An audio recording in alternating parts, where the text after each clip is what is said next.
ถ้าเฮามาทำบุญทำทานอีหยังก็แล้วแต่อย่ามาทำแค่ว่าให้เจ้าของน่ะร่ำรวย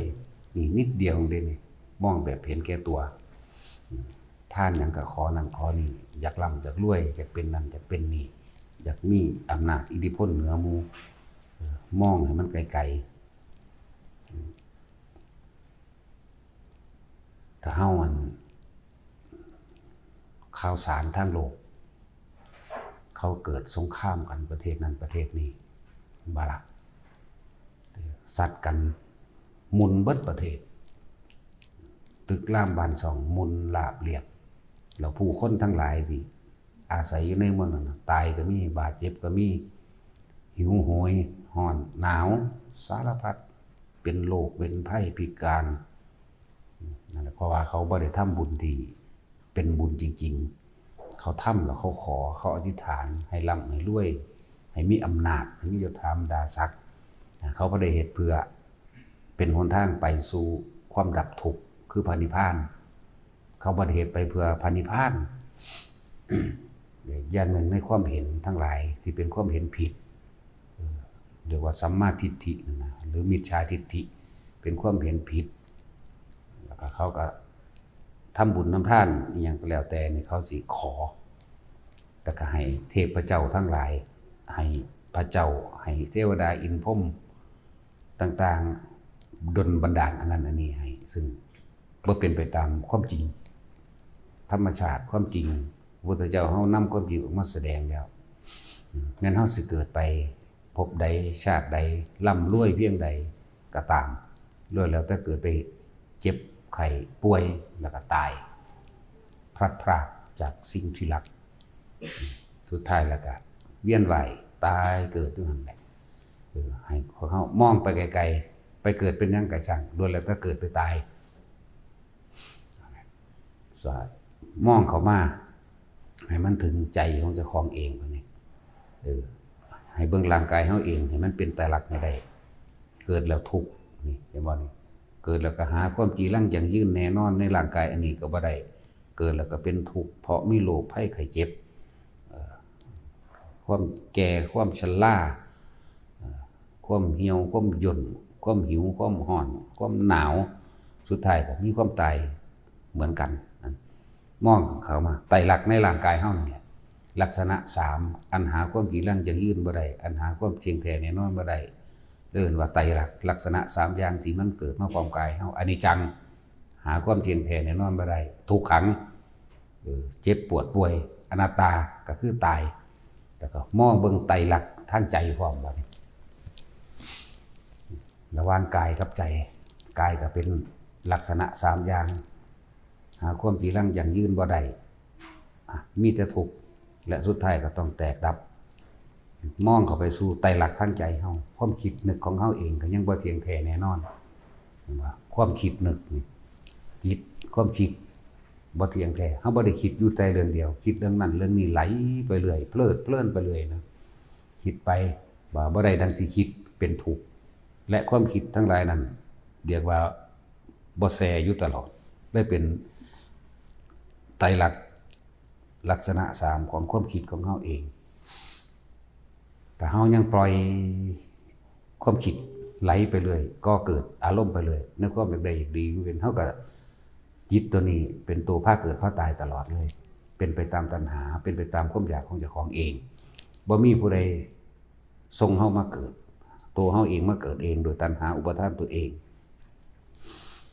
เห็นกายเป็นไตรลักษณ์เห็นใจเป็นไตรลักษณ์อยู่ในระหว่างทำการคำว่ามัชฌิมาคำว่าผู้ใดทำจิตให้เป็นกลางกลางนี่คือบ่มีความคิดอย่างเด็กกลางคือบ่มีความคิดว่าอยากได้อยากดีอยากมีอยากเป็นกลางนี่บ่มีความปรารถนากลางนี่แหละพุทธเจ้าเฮาเพิ่นหาแนวทางให้พวกเฮาเพื่อให้พ้นออกจากการเวียนว่ายตายเกิดแต่ผู้ใดหูท่านความคิดได้ผู้นั้นก็หยุดทันแหละหยุดเกิดหยุดตายแต่ว่ามองถ้ามองโลกกว้างมองออกไปเบิ่งเขาสงครามกันเขาอดอยากเขาแห้งแล้งเพราะความเห็นผิดของเขาเอง เพราะความปรารถนาในความอยากได้ดีมีเป็นบ่มีผู้ใดปรารถนาความทุกข์เด้มีแต่ผู้ปรารถนาความสุขแต่ว่าในความปรารถนาความสุขอันนั้นน่ะความทุกข์ก็อยู่นำกันติดตามกันไปตลอดแหละแต่เฮาฟังธรรมเรียกว่าฟังคำสอนพระเจ้าอยู่เรื่อยๆเฮาจังสิสามารถแยกแยะผิดถูกชอบชั่วดีออกได้เด้ถ้าบ่ฟังธรรมบ่รู้จักอันใดผิดอันใดถูกอันใดที่วางจิตเป็นกลางอันใดที่พาพ้นทุกข์บ่เข้าใจมีแต่ความอยากรวยอยากแข็งแรงบ่อยากเจ็บบ่อยากปวดบ่อยากป่วยบ่อยากพัดภาคอยากได้ทรัพย์สมบัติหลายๆที่ดินก็ให้หลายๆบ้านก็หลังใหญ่ๆรถก็มีหลายๆจะมีฮอดยานอวกาศพุ่นล่ะธรรมดาว่ะนั่นแหละเราให้เฮาน้อมเข้ามาให้เห็นความจริงในตนเองร่างกายตัวของตัวเฮาเองแท้ๆนี่เฮาเข้ามายึดมันว่าเป็นของเฮาเองเฮาก็ยังบ่อาจสามารถสิควบคุมมันได้มันหิวคือบ่ควบคุมบ่ให้มันหิวได้มันร้อนคือบ่ควบคุมได้หิวร้อนหนาวเจ็บท้องเจ็บแข้งเจ็บขามีดบาดเป็นฝีเป็นหนองเป็นโรคต่างๆคือบ่ควบคุมบ่ให้มันว่ามึงจะเป็นเนาะนั่นแหละขนาดสิ่งที่อยู่ติดกับเกิดมาพร้อมแท้ก็ยังบ่อาจสามารถได้เลยอาจสามารถที่รักษามันให้มันคงทนถาวรให้มันอยู่จังสั่นบ่ให้มันป่วยนี่จึงบอกว่ามองไตรลักษณ์ในกายให้เป็นแต่ก็มองไตรลักษณ์ลักษณะ3อย่างอันเป็นของบ่เที่ยงแท้แน่นอนในใจนี่เป็นความคิดก็ยังบ่เที่ยงแท้แน่นอนอันใดบ่เป็นไปดังคิดก็เป็นทุกข์นั่นแล้วความคิดนี่ก็บ่ได้อยู่ในตัวเดียวบ่ได้คิดเรื่องเดียวนะเลยเป็นอนิจจังทุกขังอนัตตาร่างกายก็อนิจจังทุกขังอนัตตาใจก็เป็นอนิจจังทุกขังอนัตตาเฮาควรสิมีวิธีฝึกหัดตนเองเพื่อปล่อยจิตให้เป็นกลางให้ได้รู้เห็นไตรลักษณ์ของสิ่งทั้งหลายทั้งปวงโดยบ่เข้าไปยุ่งโดยบ่เข้าไปปรารถนาอีกโดยบ่เข้าไปปรุงแต่งอีหยังกับมันอีกปรุงแต่งเพื่อให้มันเป็นแหละมันเป็นแบบนั้นแบบนี้ที่ตัวเองอยากให้เป็นนั่นแหละจังว่าการได้ยินได้ฟังเฮ็ดให้เฮาแยกแยะเมื่อเฮาแยกแยะเป็นเฮ็ดให้เฮาเลือกได้เลือกไปทำบุญเลือกไปทานเลือกไปปฏิบัติในสถานที่ที่เพิ่นนำความจริงออกมาแสดงอย่าไปหม้องที่เขาสอนให้อธิษฐานเพื่อความร่ำรวยสอนให้บวงสรวงสอนให้แต่งแก่สะเดาะเคราะห์สอนให้บูชาพระอินทร์พระพรหมให้ดลบันดาลบ่มีความจริงทุกคนอายุมากถึงขนาดนี้แล้วชีวิตผ่านอีหยังมามากแล้วทุกอย่างมีแต่เฮ็ดเอาเฮ็ดหน้ากับตัวเองนั่นแหละเฮ็ดเอาอยากได้หยังนี่แต่ตัวเฮาเองแสวงหาเอาเองบ่ได้มีผู้ใดมาดลบันดาลนั่นแหละความจริงคือตัวนี้ฉะนั้นการที่สิออกจากทุกข์กับตัวเองต้องค้นขวายดิ้นรนเอาเองบ่มีผู้ใดดลบันดาลเรียกว่าให้เห็นความจริง ทิ่มให้เบิดความเชื่อถือต่างๆเกี่ยวกับฤกษ์งามยามดีสะเดาะเคราะห์การบวงสรวงการทำพิธีถวายของเพื่อให้เทพเจ้าเทวดาอินทร์พรหมดลบันดาลเลิกให้เบิดบ่เป็นไปได้นะแล้วทุกคนก็เฮ็ดมามากแล้วนานแล้วเวลาไปให้ทานว่าสิกฐินผ้าป่าใส่บาตรหรือแม้กระทั่งเขาไปไหว้พระน้ำวัดนะจังซี่มีแต่ขอกับขอมีต่างๆให้เขาดลบันดาลมีแต่เชื่อว่าสิ่งศักดิ์สิทธิ์สิดลบันดาลความจริงแล้วบ่มีจักอันจักอย่างบ่อดบ่อาจสามารถดลบันดาลจักอย่างให้พวกเฮาเข้าถึงความจริงบ่มีผู้ใดดลบันดาลความสุขให้ไผได้บ่มีผู้ใดสาบแช่งให้เอาความทุกข์ให้ไผได้ตัวเฮาเองเฮ็ดเองล้วนๆนั่นแหละเลิกออกเสียว่างเอาประสบการณ์เจ้าของเองนั่นเทียบเอาเบิ่งทำบุญมานี่ก็ขอมาตะพึดตะพื้อแล้วขอจนจำก็บ่ได้ก็บ่เห็นว่าสิได้ดังขอนะนั่นแหละจังว่าให้หันเข้ามาตัวเองต้องเป็นกำลังให้ตัวเองต้องแสวงหาและค้นคว้าเองอยากได้สิ่งใดตัวเองนั่นแหละก็ทำเอาเองตามความเป็นจริงตามกำลังตามความสามารถบ่แม่นให้สิ่งต่างๆทั้งหลายมันดลบันดาลเนี่ยมันดลบันดาลบ่ได้เด้อบ่ต้องไปเชื่อไปสนแล้วเลิกงามยามดีบ่มีอีหยังที่สิเฮ็ดให้เฮาเป็นไปตามตัณหาอุปาทานความอยากของเฮาเองได้การสะเดาะเคราะห์การป เป่าอาบน้ำมนต์หรือทำพิธีถวายของหัวหมูบวงสรวงอ่อนว่อนศาลพระอินทร์พระพรหมหยังก็แล้วแต่บ่มีเป็นไปว่าได้นั่นแหละพระพุทธเจ้าเฮาสอนให้พวกเฮาพึ่งพาตัวเองพึ่งพาตัวเองแล้วก็อย่าเบียดเบียนนั่นแหละหนทางมัน เฮาจังสิฟังธรรมะแบบนี้เข้าใจแต่เฮาดิ้นรนไปถ้ามองให้เขาเขาขายของเขาขายเขาเฮ็ดพระออกมาขายจังซี่ว่าดลบันดาลโชคลาภพระศรีวลีดลบันดาลโชคลาภพระเจ้าทันใจดลบันดาลโชคลาภผิดเบิดอย่าไปพวกจังซั่นแต่ตัวเขาเองยังขายสิ่งเหล่านั้นอยู่ถ้ามันดลบันดาลได้จริงๆเขาก็เอาอันที่เขาสร้างกันมาดลบันดาลเอาเองถ้าเขามีเมตตาจริงเขาก็เอาสิ่งที่พระท่านใจอย่างนั้นนะดลบันดาลให้เขาได้แล้วเขาก็เอามาแจกคนเองเท่านั้นนั่นแหละมองไปจริงๆหรือการพวกสะเดาะเคราะห์ทำทามาตัวเอามาทำนายไทยทักเขาว่าเจ้ามีเคราะห์เจ้าดวงบุรีจังซั่นจังซี่อย่าไปเสืออย่าไปสนใจนั่นเป็นวิธีหาเงินเพราะพวกเขานั้นบ่เข้าใจความจริงบ่ฟังธรรมพระพุทธเจ้าบ่ฟังธรรมแบบนี้ก็เลยพากันหลงไหลเข้าใจว่าสิมีคนทำลายสิคนมีก็ใส่ไสยศาสตร์มนต์ดำใส่ของแบบนั้นแบบนี้หลวงพ่อเว้ามาตลอดเลยมาใส่กูนี่ผู้ใดแท้มาเบิดจักรวาลนี่ก็มันบ่มีจริงมันบ่เป็นจริงแต่พวกเฮาย่านเองเพราะพวกเฮาบ่ศึกษาธรรมะจริงบ่เข้าถึงคำว่าพุทธะ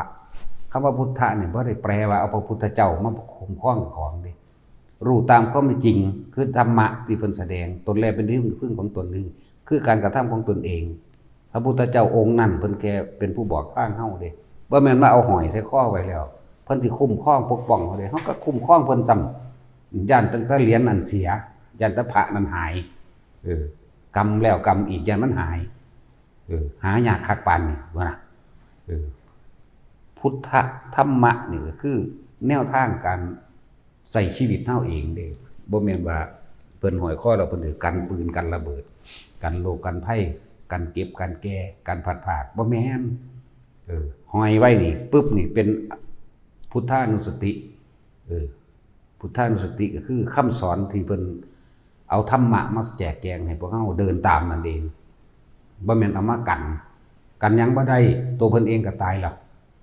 กันบ่ได้มีแต่การกระทำคำพูดของเฮาเองตั้ง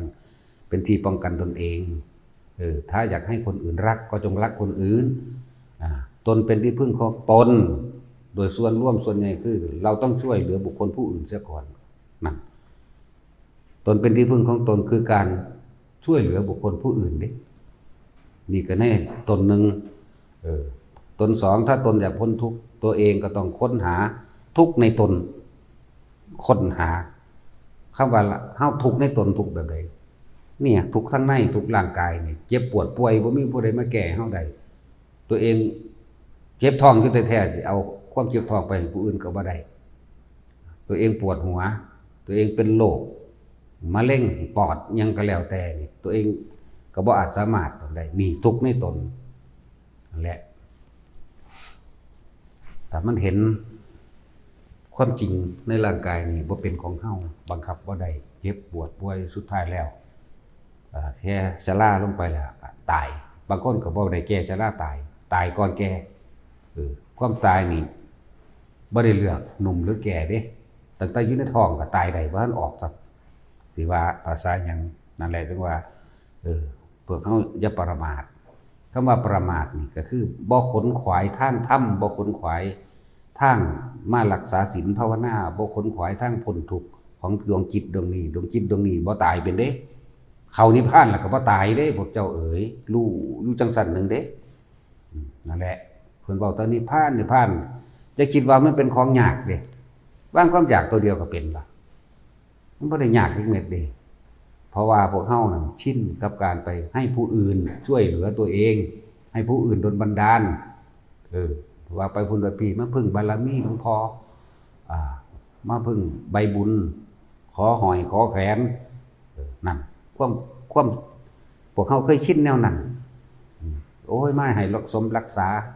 มาปัดเป่าขจัดทุกข์ให้แน่นี่พวกเขาชินแนวนั้นพวกเขาบ่ได้ชินในการมาฟังความจริงที่เพิ่นแสดง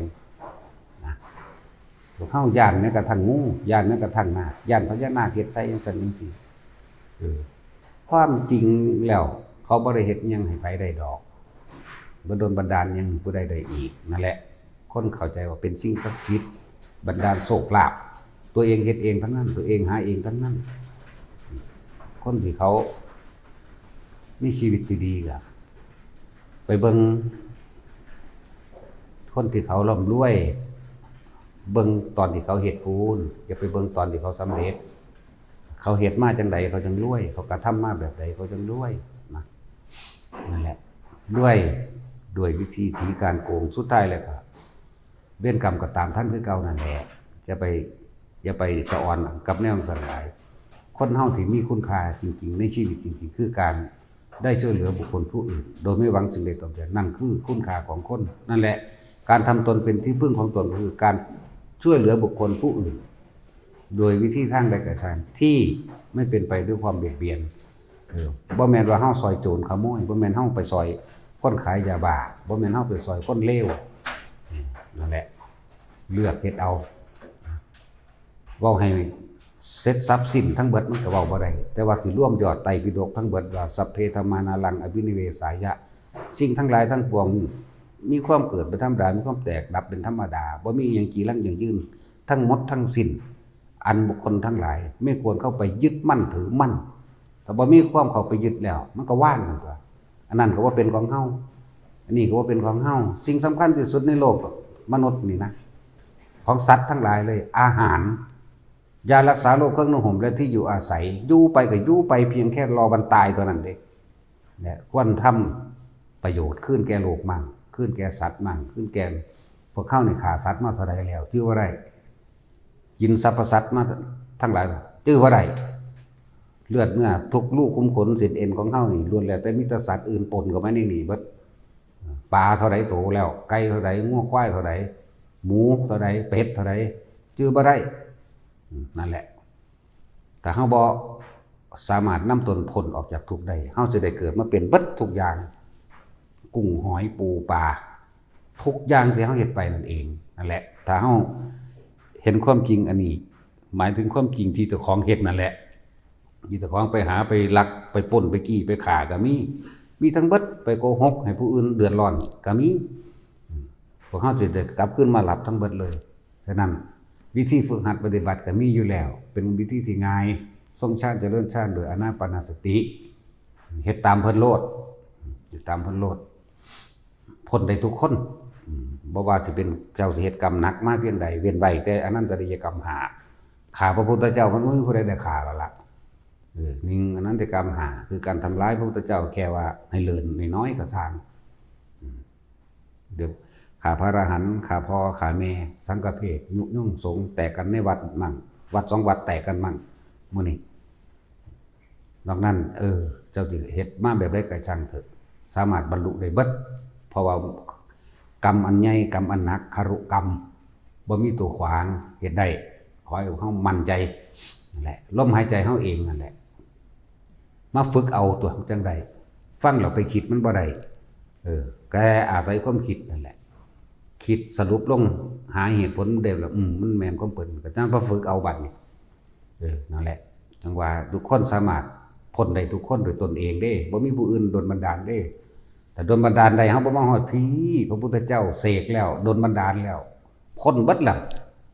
บ่มีฮอดพระโคดมจักผู้ใดสิเป็นองค์แรกเป่าเพียงเดียวจบเลยเฮาบ่ได้มาเกิดทุกข์ยากแบบนี้เนี่ยนั่นแหละจังว่าฟังเรื่อยๆศึกษาไปเรื่อยๆทำความจริงให้เห็นในตนกายนี่เป็นพระไตรลักษณ์จิตนี่ก็เป็นพระไตรลักษณ์บ่มีหยังที่ยึดถือเอาไว้ได้อนิจจังทุกขังอนัตตาทั้งกายทั้งใจนั่นแหละถ้าว่างทุกสิ่งทุกอย่างได้แล้วก็บ่มีหยังบ่มีไตรลักษณ์อีกนั่นแหละเอาละพอ